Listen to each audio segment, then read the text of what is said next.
Amid crippling unemployment, record coronavirus cases, and plummeting poll numbers, President Trump took to the South Lawn of the White House to talk about deregulation. The president used the event to criticize the Obama administration and celebrate his White House's attempt to roll back rules he says are limiting choice. We're bringing back consumer choice in home appliances so that you can buy washers and dryers, shower heads and faucets, dishwashers. You didn't have any water, so the people that do the dishes, you press it and it goes again, and you do it again and again. So you might as well give them the water because you'll end up using less water. So we made it so dishwashers now have a lot more water. And in many places, in most places of the country, water is not a problem. They don't know what to do with it. It's called rain. They don't have a problem. And old-fashioned incandescent light bulbs, I brought them back. After a problematic rally in Tulsa and falling poll numbers, President Trump is making a change at the top of his campaign. Brad Parscale is being demoted from Trump campaign manager to senior advisor for data and digital operations. Sources close to the campaign tell CBS News Parscale took heat for failing to build out strong campaign operations in key battleground states. Former White House political director Bill Stepien will take his place. A pair of new state estimates from our CBS News Battleground Tracker find the president trailing presumptive Democratic nominee Joe Biden by 3 points in North Carolina and by 2 points in the state of Georgia. President Trump won both states in 2016. So this means in the 5 state estimates released by CBS News so far, President Trump leads only in one, Texas. In other new national polls, the president is also slipping. An NBC News Wall Street Journal poll released yesterday shows Joe Biden with an 11-point lead, and that is up from 7 points last month. Additionally, 50% of respondents say there is no chance they are voting for Mr. Trump in November. The president seems to believe the problem is the polls. We think we're doing very well. We had some poll numbers a little while ago that are great.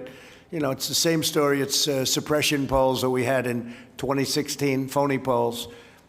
Fake news, phony polls, same thing. And we're doing very well. We're doing well in Georgia. We're doing well in Texas. I've read where I was 1 point up in Texas. I'm not 1 point up in Texas. We're many points up. But according to the New York Times today, even if polls are as off as they were in 2016, Biden still currently leads in 5 out of the 6 traditional battleground states. Zeke Miller joins me now. He's a CBSN political contributor and White House reporter for the Associated Press. Welcome, Zeke. Great to see you. So, Zeke, why is the president talking about dishwashers and incandescent light bulbs while coronavirus cases are at an all-time high and rising? You know, it's twofold, and it's good to be with you. First, we're seeing the president try to inject what has essentially been a campaign around a cultural war that he's been trying to wage from the White House over the last several months, whether it be on racial issues, social issues, and now consumer issues, for lack of a better term there. Environmental policy as well sort of falls into that category. And that's one part of it. The president believes that it animates his base of supporters.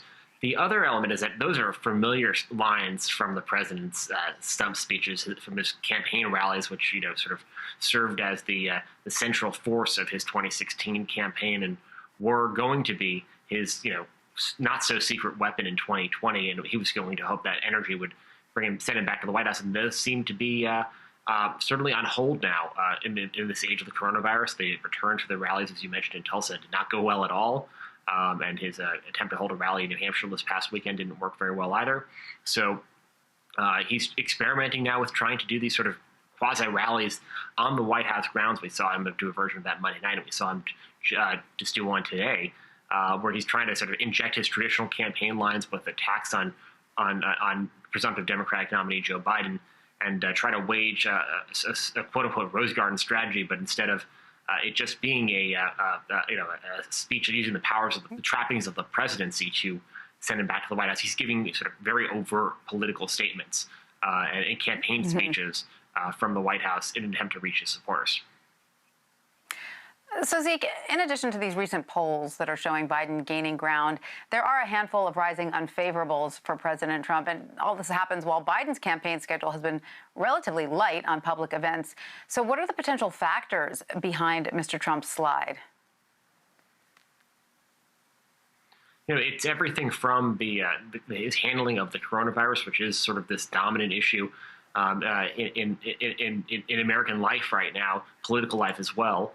That's sort of probably the number one issue. But sort of going along with that is the economic issue. That was sort of the central promise of the president back in 2016, that he was going to improve the economic lives of Americans. And while that may have been true for the first 3 years of his presidency, for a lot of Americans, they're not better off than they were 4 years ago right now because of the coronavirus. And so that is an issue as well for the president. We're starting to see his numbers on the economy, which had been his strongest approval point in surveys over the last several years, also take a hit in the age of the coronavirus. And then there are also his handling of issues like social unrest and racial justice issues that have further hurt him, particularly in suburban areas. So all of those together, have taken a toll on the president. We're seeing him try to. He believes he's faded out of the public conversation to a certain extent. We're seeing him try to re-inject himself, like we are with these campaign rallies at the White House, trying to get back in the daily conversation, just as Joe Biden is now trying to find new ways to reach voters as well.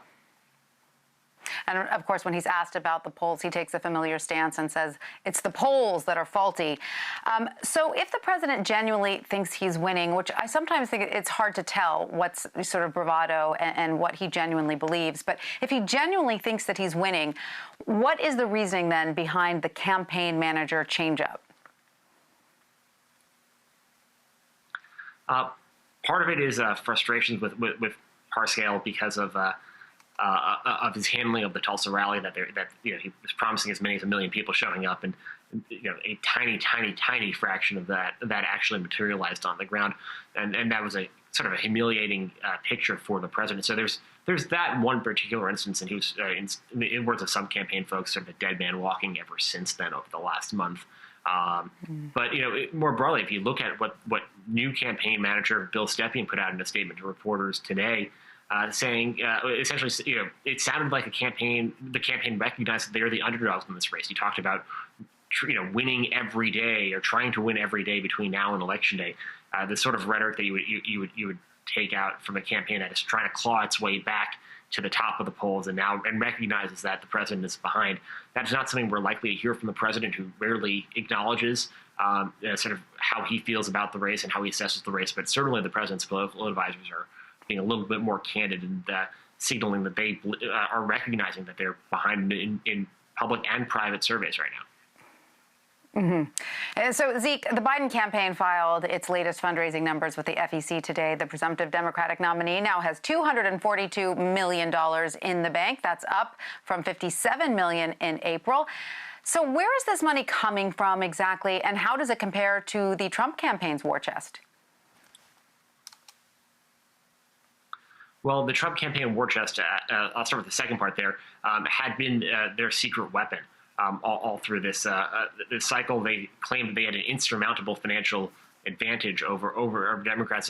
They claimed there was no way that Joe Biden and Democrats were going to be able to meet their war chest. And yes, they are still ahead on the cash on hand game. But Joe Biden has done a very good job, it seems, of tapping into new grassroots donors as well as high dollar Democratic donors. We've seen him do fundraisers with entertainment celebrities, political figures, former rivals, Wall Street executives, all of them, and they have opened their checkbooks for him, as well as sort of traditional online small dollar fundraising.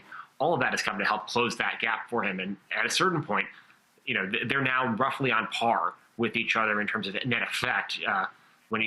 Yes, the Trump campaign might be ahead, but in terms of what those dollars can actually do for a campaign between now and election day, you get the marginal difference in ads, what you can buy with that, isn't really all of that different. So Biden was able to very quickly, it seems now, get himself at the level where he needed to be to contest this race. Okay, so meanwhile, Zeke, let's do a quick coronavirus chat, because Dr. Anthony Fauci did confirm to CBS News he spoke to President Trump today for the first time in 6 weeks. He didn't disclose what they discussed, but publicly their relationship has seemed a little strained. But what I do want to ask you about is what's the latest on the RNC's planned in-person Jacksonville convention next month? I mean, is the RNC planning to change things now in light of how bad things are in Florida? Yeah, right now everything is in flux, and the RNC chairwoman Ron McDaniel put out a letter to RNC members today saying only actual delegates to the convention, that's about 2,500 people or so, would be allowed to attend the first 3 nights of the convention down in Jacksonville, which will likely be held outdoors, and that the larger universe of the guests and alternate delegates, roughly 10,000 in all, would attend the final night where the president was going to deliver his acceptance speech in Jacksonville on that 4th night. Even that is still tentative because, the weather in Jacksonville in late August is unpredictable. It's hurricane season. It's hot, humid, muggy. And so there's that factor on one side. There's the factor of whether or not people are going to want to travel down to Florida in those conditions. If it's only for one night, it's a significant expense for some people. And the other factor is because cases in Florida have been skyrocketing over the last several weeks. Florida is now on the list of states where, for a lot of states where they've done a better job of controlling the virus, that if you return to those states from Florida, for instance, New York, Connecticut, New Jersey, some of the West Coast states, you have to quarantine for 14 days. So not only would attendees to this convention be subjecting themselves to personal risk of going there, when they get home, they would have to hole up in their homes for 14 days afterwards. That is a very significant, not just financial expense, but sort of lifestyle expense, so to speak, for these people. So that may reduce attendance. So that's why nothing is set in stone here. There's still a chance that this can even be further, that the grand convention the president wanted can be further shrunk between now and then. A lot in flux. All right. Well, Zeke Miller, thank you so much for joining us. We really appreciate it. Thanks for having me.